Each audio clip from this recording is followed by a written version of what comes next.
It's Charlie's World. 안녕하세요. 찰리스 월드의 찰리 브라입니다.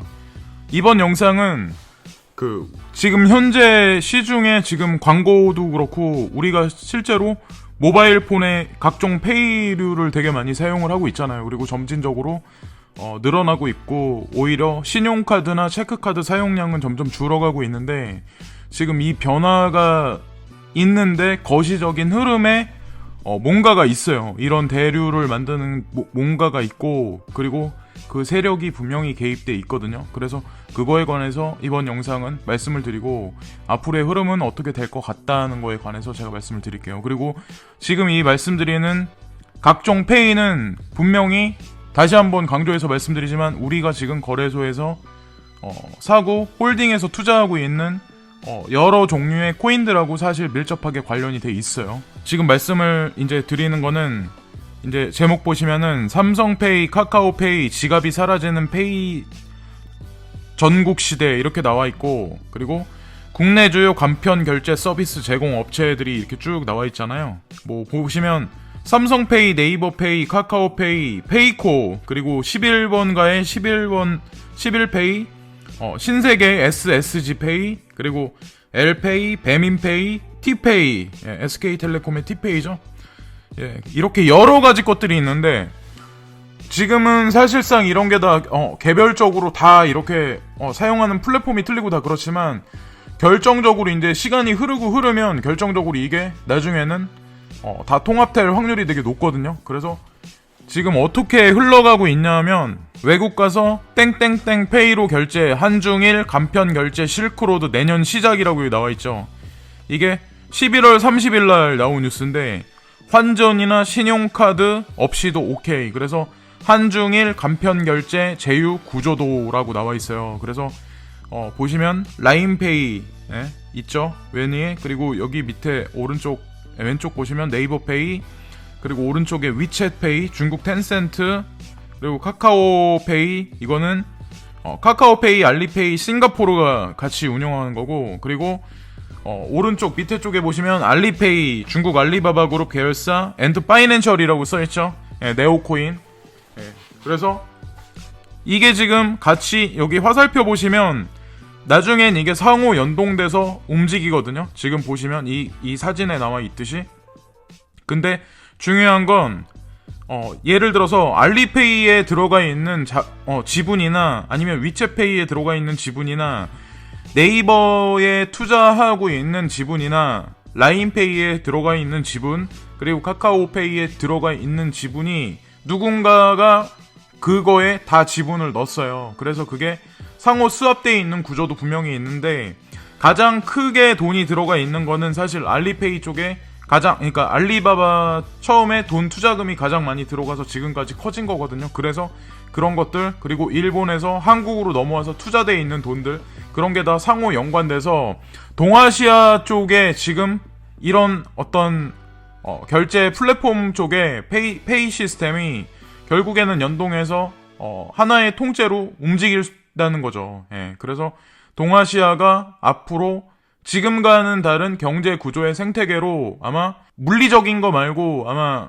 소프트웨어적인 거나 아니면 다른 면은 분명히 그게 먼저 가고 그 다음에 물리적인 것 사람들이 이동하는 거나 아니면 소통하는 거나 그런 것도 차후 같이 그거를 따라주겠죠. 예. 내년부터 한국과 중국, 일본 관광객들은 따로 환전하거나 해외 카드, 신용카드를 챙기지 않아도 된다. 자신이 쓰는 스마트폰 간편 결제 서비스의 QR코드 결제를 통해 현지 상점에서 돈을 지불할 수 있게 되기 때문이다. 정보통신기술 ICT 발전이 촉발한 결제 혁명이 전통적인 대금 지급 방식을 통째로 변화시키고 있다. 먼저 내년 초부터 라인페이와 위챗페이 간 QR코드 결제 공동망이 구축된다. 네이버페이와도 연동도 내년 안에 이뤄진다. 그래서 주가 되는 거는 사실 QR코드예요. 그래서 QR코드를 통해서 여러 가지 페이들이 이제 결제 시스템이 다 연동이 되고 국내 간편 결제 서비스 카카오페이도 중국의 간편 결제 서비스 알리페이와 손잡고 QR코드 기반의 결제 시스템을 구축한다. 이르면 내년 1분기부터 카카오페이 애플리케이션을 통해 일본 내 알리페이 가맹점의 QR코드 결제가 가능하다.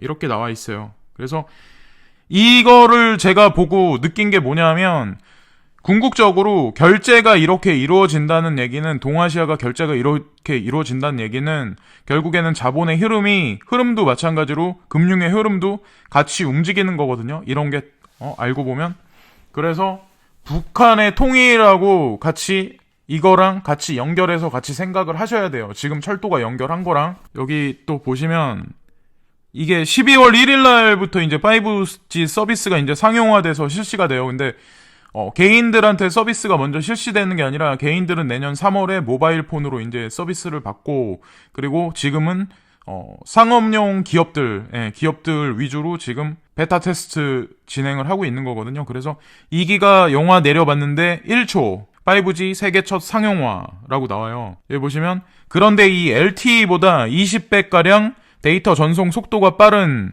서비스를 5세대 5G라고 하는데요 라고 나오고 오늘 국내 이동통신 3사가 일제히 5G 전파를 쏘고 세계 최초로 상용화에 들어갔습니다. 내년 이제 3월 이후가 될 수 있지만 이제 중요한 건 5G가 베타 테스트 기간을 거치고 상용화돼서 쓰이면 사실상 그 라인을 타고 암호화폐나 아니면 암호화폐와 관련된 뭐 인공지능이든 빅데이터든 그거와 같이 연동해서 같이 움직일 확률이 높아요. 그래서 지금은 아직 이런 것들이 다 퍼즐이 맞출 수 없는 지금 상황이라서 정부에서 뭐 법 제안을 마련하지도 않고 마련했는지 건 모르겠지만 어쨌건 그런 것들이 다 상호 연관돼서 아마 같이 연동해서 움직이지 않을까라는 생각을 하거든요. 전문가들은 5G 서비스로 모든 주변 사물이 네트워크로 연결되는 만큼 이번 KT화재 사태를 거울 삼아 통신망 관리부터 더욱 꼼꼼하게 이루어져야 한다고 지적합니다. 라고 나오는데 이번에 KT의 대화재로 인해서 통신 3사가 이번에 통신 서비스 측면에서 세 개가 다 공유하는 어떤 그런 걸 만들었다고 하더라고요. 그래서 그것도 아마 시간이 흐르면 하나로 뭉쳐지지 않을까라는 생각을 하거든요. 제 개인적인 생각인데 손정희 2조 충전, 쿠팡, 김범석 첫 투자는 모바일 결제 플랫폼 스타트업에 1,000억대 인수 제안설. 그래서 쿠팡이 원래는 그냥 이커머스 그런 회사인데 결제 플랫폼까지 이제 인수를 해서 연동을 시키려고 해요. 그래서 여기 보시면은 제일 위에 보시면 소설 커머스 회사 쿠팡이 독자적인 모바일 결제 플랫폼을 확보하기 위해 인수합병에 착수한 것으로 알려졌다. 그래서 2조 2천억 원의 추가 펀딩을 지원을 받았어요. 쿠팡이. 그리고 27일 업계에 따르면 쿠팡은 최근 국내 한 모바일 결제 스타트업인 땡사에 인수를 제안했으며 인수 비용으로 1천억 원 이상을 제시한 것으로 전해졌다라고 나와요. 여기서 땡사는 모바일 QR 결제 특허 보유 업체로 최근 몇 년간 카카오, 중국, 알리페이 등을 상대로 특허 침해 소송을 제기해 분쟁을 벌인 것으로 유명세를 탄 바가 있다라고 나와요. 그래서 이거를 제가 이제 찾아봤죠. 근데 여기 보시면 온라인 쇼핑과 간편 결제라고 나오죠. 그래서 엠페이, 카카오페이, 실업페이, 중간에 제조업체는 삼성페이, LG페이. 근데 여기 보시면 이게 어디냐면 제가 찾아봤는데 그 인스타페이라고 있어요. 인스타페이. 그래서 인스타페이 이날 행사에서 홍일학 더불어민주당 혁신성장팀 팀장은 지역페이는 각 지역 소상공인의 경쟁력을 높이고 지역 경제 활성화를 위해 추진되고 있지만 더 좋은 대안이 필요하다며 재정 투입은 최소화하고 가맹점 수수료를 실질적으로 내릴 수 있는 전략을 세울 것이라고 말했다. 그래서 인스타페이가 왜 중요하냐면 여기 보시면 제일 위에 보시면 배 대표는 인스타페이는 2007년 세계 최초로 QR코드 기반의 모바일 결제를 특허화했다. 그러니까 이 회사가 규모는 되게 작은데 그 원래 QR코드 결제에 하는 그 방식을 이들이 먼저 특허권을 원래 신청을 해서 확보를 한 거예요. 그래서 어떻게 보면 카카오나 알리바바한테도 특허권 침해 소송을 내서 야금야금 먹을 수 있는 거죠. 근데 손정희가 이제 지금 보시면은 인스타페이에다가 아까 땡페이사라고 그러는데 인스타페이에다가 이제 거래 제안을 한 거죠. 왜냐면 이 회사를 만약에 적은 돈으로 인수를 하면 특허권까지 다 가져가는 거거든요. 예. 그러면 어쨌든 그래서 그런지 모르겠지만, 예. 그러면 1,000억 원 갖다 특허권도 사고, 그리고 자기가 운영하는 회사도 좀 더 강하게 이렇게 저렇게 QR 결제 시스템으로 어떻게 보면 이커머스 세상을 전체를 다 지배할 수 있는 그런 힘이 더 생기지 않을까라는 생각을 하거든요. 왜냐면 특허권이 IBM이 IT에서 힘이 가장 센데, 특허권 중에는 그들이 기술이 월등해서 그런 게 아니라 가장 많은 특허권을 가지고 있어요. 전체적으로 봤을 때. 그래서 그런 측면에서 손정희도 지금 인스타페이에 어떻게 보면 QR코드 특허권을 노리고 있다. 예, 그걸 확보하기 위해서 이제 그러고 있고, 그리고 여기 보시면 인스타페이가 제로페이 서울 참여 금융 규제 위탁 테스트 시범 서비스도 실시라고 나오는데, 그래서 인스타페이가 제로페이에 서울 참여했다고 그러는데, 제로페이는 한국 정부에서 QR코드로 이렇게 우리 페이 시스템을 하자고 이렇게 제안을 했는데, 그렇게 전국에 있는 여러 은행들, 이제 1군에 있는 그런 대형 은행들도 다 참여를 해 있어요. 하다못해 여기에 국민은행도 이제 참여가 돼 있는 상태거든요. 근데 인스타페이도 거기 이제 참여가 돼 있는 거죠. 예, 기업 관계자하고 분명히 이미 모든 게 아마 제가 봤을 땐 다 맞춰져 있는 게 아닐까라는 생각을 해요. 그래서 인스타페이도 마찬가지로.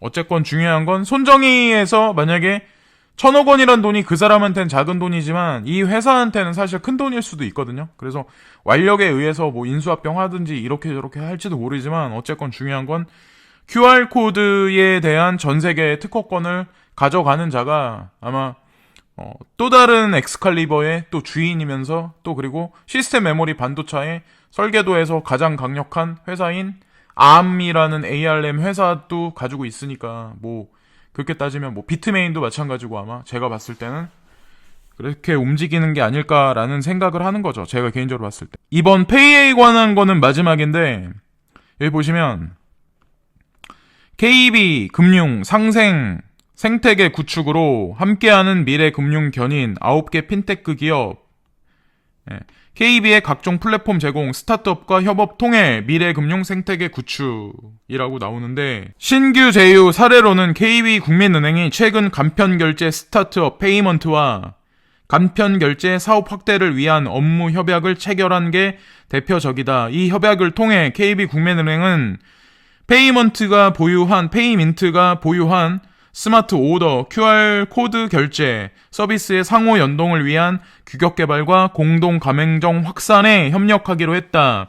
KB 국민은행은 간편 결제 서비스인 리브 뱅크페이를 운영 중이며 제로페이 시범 사업에 참여해 가맹점과 고객 기반을 넓혀 나갈 예정이다.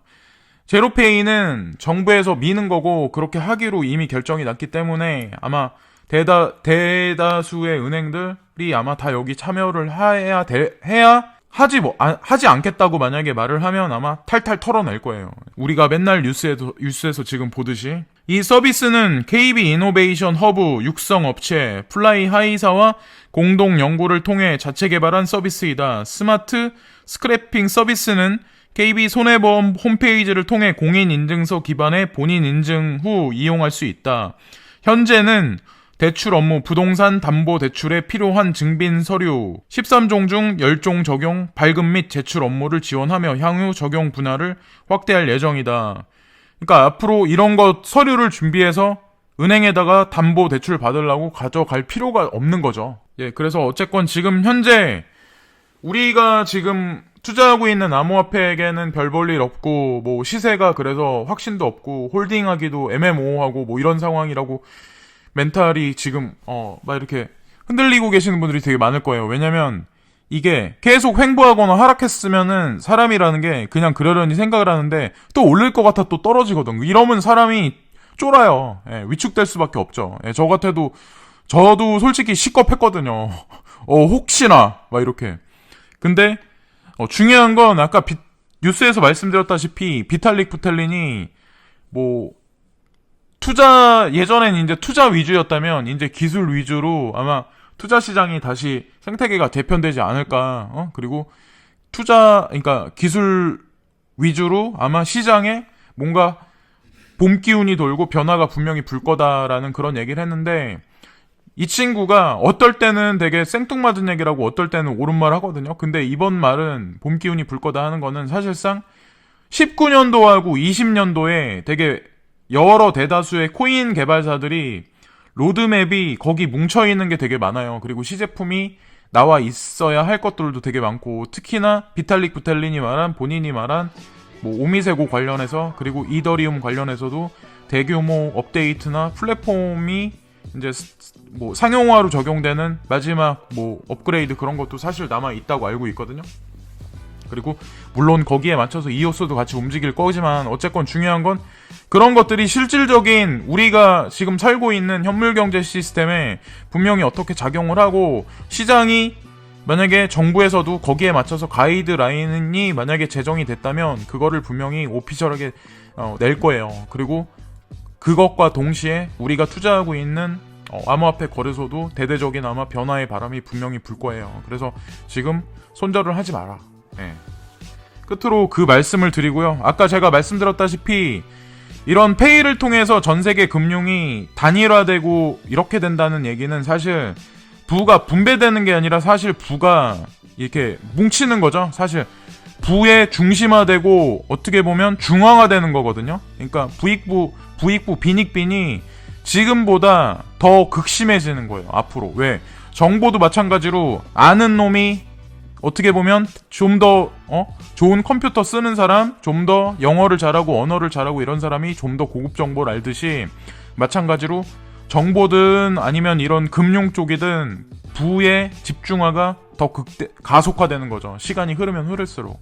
그래서 중요한 건 여기서 이런 말씀드리면 뭐하지만, 세상이 예전에 우리가 생각했던 어떤 뭐 제가 봤을 때는 그냥 자유롭고 뭐 이런 사회는 아니게 지금 흘러가고 있는 것 같아요. 그거 뭐 먼 훗날 얘기긴 하지만 제가 느끼기에는 지금 현재 추세가 그렇게 흘러가고 있는 것 같다는 거죠. 예, 그래서 어쨌건 각자 암호화폐를 투자하든 각자가 각자 생각한 대로 잘 준비를 하셔서 이 난관을 잘 돌파를 해야죠. 막판까지. 네.